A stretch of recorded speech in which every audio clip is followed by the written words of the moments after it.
Mga boss, dalawang klase ng public servant sa ating bansa. Isa ang tunay na naglilingkod at isa yung namumulitika, mga boss. BP Sara nagbigay pugay sa SAP 44, yan mga boss, noong January 25, 2026. Samantalang si Senator Reza Hontiveros nagbigay pugay sa mga adik sa namatay sa war on drugs na ginawa ni dating Pangulong Rodrigo Roa Duterte.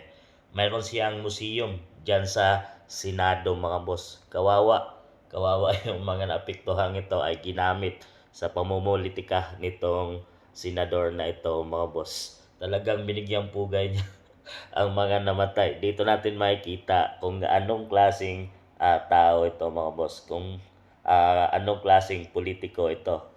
Talagang si BP Sara ay binigyang pugay ang mga namatay sa SAP 44, mga boss, no, under Aquino administration pa yan, mga boss. Talagang kawawa nga ang mga to dahil walang coordination at sumugo doon, mga boss, ay fallen na SAP 44, mga boss. Talagang nung panahon din ni FPRRD ay binigyang pugay ito, mga boss. Binigyang halaga ang kanilang uh, uh, panungkulan sa ating bansang Pilipinas na noon ay hindi nagawa ni Aquino, mga boss.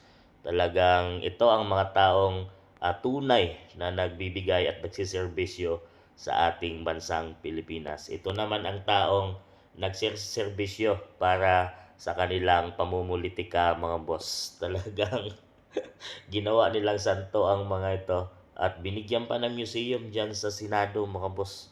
Na ito naman ay mga taong gumawa ng kalokohan sa ating bansang Pilipinas. Noon ay sinabi na ni FPRRD na huwag niyong dungisan ang bansang Pilipinas.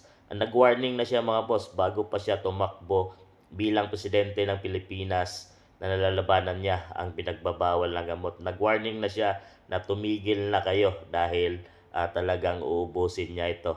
Ay hindi tumigil, matitigas ang ulo ng mga Pilipino at patuloy lang na gumamit. Tapos ang sinisisi ay si FPRD ng babaeng ito, mga boss, at ng kanilang kampo at ng kanilang grupo, mga boss. Sa tingin niyo, mga boss, sino ang tunay na nanungkulan sa ating bansa at sino ang namumulitika lang sa ating bansang Pilipinas? Kayo na humusga.